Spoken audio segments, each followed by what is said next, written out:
एक 13 साल का बच्चा स्कूल के यूनिफॉर्म में बैग पहने घर से बाहर निकलता है, लेकिन वो वापस घर नहीं पहुंचता।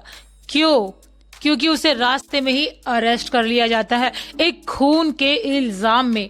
और इसके बाद शुरू होती है एक ऐसी कहानी जो आपके जहन में घर कर लेगी, क्योंकि ये सिर्फ एक क्राइम ड्रामा नहीं बल्कि सोसाइटी और उन पेरेंट्स के मुंह पर तमाचा है जो ये सोचते हैं कि बच्चों को अलग कमरा, कंप्यूटर और सारी सुख सुविधाएं देने के बाद वो खुश रहने वाले हैं।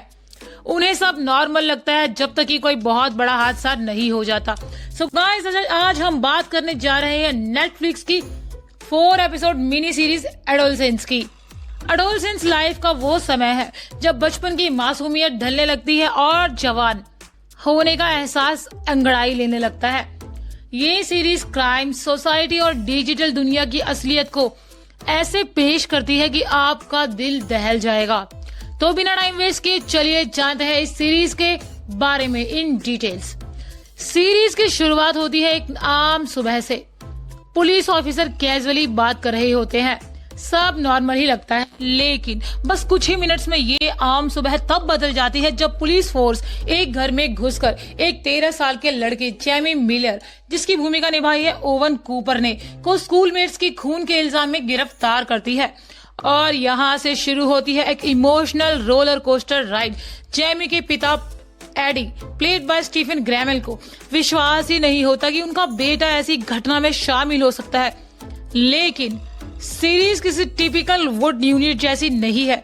यहाँ पॉइंट ये नहीं है कि मर्डर किसने किया, बल्कि फोकस है आखिर कोई नॉर्मल सा बच्चा ऐसे गुनाह में फंस कैसे गया। सीरीज का फर्स्ट एपिसोड जैमी को अरेस्ट और पुलिस प्रोसीजर पे बेस्ड है, जबकि सेकेंड एपिसोड में पुलिस की जांच, इंक्वायरी और वेपन की खोज को दिखाया जाता है। थर्ड एपिसोड कोर्ट की तरफ से अपॉइंट साइकेट्रिस्ट द्वारा जैमी से पूछताछ पर आधारित है। ये कमाल का एपिसोड है।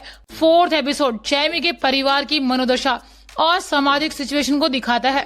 सीरीज दिखाती है कि कैसे सोशल मीडिया, लोनलीनेस और रेज एक इनोसेंट दिखने वाले लड़के को किसी डेंजरस रास्ते पर ले जा सकती है बिना पेरेंट्स को पता चले।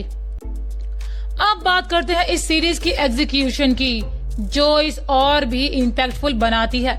हर एपिसोड एक सिंगल टेक में शूट किया गया है, मतलब बिना कट्स के लगातार चलती कैमरा मूवमेंट्स। इस टेक्निक से आपको लगता है कि आप भी उसी मूवमेंट में फंसे हैं, बिना किसी ब्रेक के, बिना रिस्पाइट के। ये वन टेक स्टाइल सीरीज की इंटेंसिटी को और भी ज्यादा बढ़ा देता है। कैमरा एंगल्स इतने रियल और रॉ हैं कि आपको लगेगा कि आप खुद जैमी या एडी के साथ हो, उनके इमोशंस महसूस कर रहे हो। इसकी सिनेमेटोग्राफी, टेंशंस और क्लैस्ट्रोफोबिया को बेहतरीन तरीके से कैप्चर किया गया है। अगर बात करें परफॉर्मेंस की, तो भाई साहब goosebumps guaranteed. Owen Cooper, जिस बंदी ने जैमी की भूमिका निभाई है, आप मानो या ना मानो, ये फिल्म इस 13 साल के बच्चे का डेब्यूट है, लेकिन उसका एक्टिंग से आपका दिल हिल जाएगा। एक पल वो मासूम लगता है तो अगले पल एक अजीब सा गुस्सा और हेटेड भर जाता है उसके चेहरे पर। उसका इनोसेंटली सिनिस्टर एक्सप्रेशन आपको डिस्टर्ब कर देगा। स्टीफन ग्रैम, एडी, जैमी के पिता जो हैं, उनका रोल सिर्फ एक हेल्पलेस पिता का नहीं, बल्कि वो एक ऐसे आदमी का दर्द दिखाते हैं जो अपने बेटे को समझने में नाकाम रहा। उसका हार्ट ब्रेक उसकी आंखों में साफ दिखता है।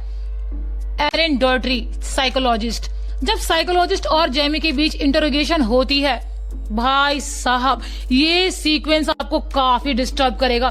उसकी काम और कैलकुलेटेड एक्टिंग जैमी के कोल्डनेस के सामने और भी ज्यादा टेरिफाइंग लगती है। सीरीज सिर्फ क्राइम ड्रामा नहीं है, बल्कि ये मॉडर्न मैस्कुलिनिटी और डिजिटल रेडिकलाइजेशन पर एक तीखा प्रहार है। टॉक्सिक मैस्कुलिनिटी का तस्वीर जैमी के कैरेक्टर से दिखाया गया है कि कैसे ऑनलाइन टॉक्सिक मैस्कुलिनिटी और इंसेन कल्चर से बच्चे प्रभावित हो रहे हैं।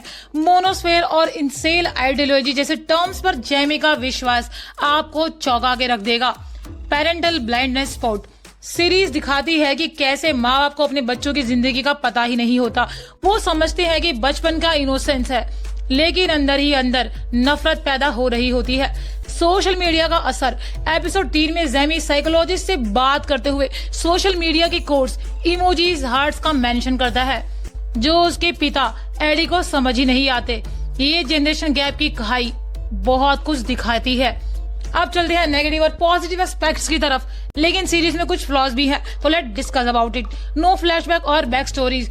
सीरीज रियल टाइम में दिखाई गई है, लेकिन इसमें फ्लैशबैक्स नहीं है, जिस वजह से जेमी का पास्ट एक्सप्लोर नहीं हो पाता। कहानी थोड़ी सरफेस लेवल लगती है। Pacing in episode 3।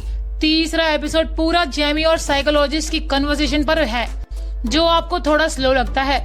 Her viewer को ये पेसिंग पसंद नहीं आएगी। Emotional distance. सीरीज में कोई over the top dramatic movements नहीं है, जो कुछ लोगों को थोड़ा ब्लैंड कर सकता है।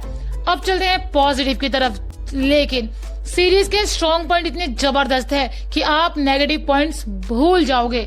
One take cinematography. पूरा शो बिना कट्स के शूट हुआ है, जो आपको हर सीन का हिस्सा बना देता है। Realistic performance. Stephen Graham, Owen Cooper और इरिन डेल्ट्रीज ने ऐसी एक्टिंग की है कि आप इमोशंस फील करोगे। Relevant social message. Digital radicalisation, masculinity और पेरेंटल इग्नोरेंस जैसे सेंसिटिव इश्यूज को रियलिटी के साथ दिखाया गया है। Emotional climax. लास्ट एपिसोड आपको इमोशनल कर देगा। गिल्ट, हेल्पलेसनेस और रिग्रेट को ब्रिलियंटली कैप्चर किया गया है। अब फाइनल वर्डिक्ट। तो दोस्तों, एडोलसेंस एक ऐसी सीरीज है जो आपको इमोशनल, डिस्टर्ब और थोड़ा सोचने पर मजबूर कर देगा। ये सिर्फ एक क्राइम स्टोरी नहीं है, बल्कि मॉडर्न मैस्कुलिनिटी और पेरेंटल फेलियर पर एक चुभता हुआ प्रश्न है। अगर आपको इंटेंस, रॉ और इमोशनली हार्ड हिटिंग सीरीज देखनी पसंद है, तो एडोलसेंस आपके लिए मस्ट वॉच है। तो दोस्तों, आपको ये सीरीज कैसी लगी? क्या आपको भी जेमी का कैरेक्टर डिस्टर्बिंग लगा, या फिर एडी का बेचारा हेल्पलेसनेस ने आपका दिल तोड़ दिया? कमेंट्स करके जरूर बताइए। और अगर वीडियो पसंद आई हो तो लाइक कीजिए, शेयर कीजिए और चैनल को सब्सक्राइब करना बिल्कुल मत भूलना। मिलते हैं अगली वीडियो में, तब तक के लिए बाय बाय।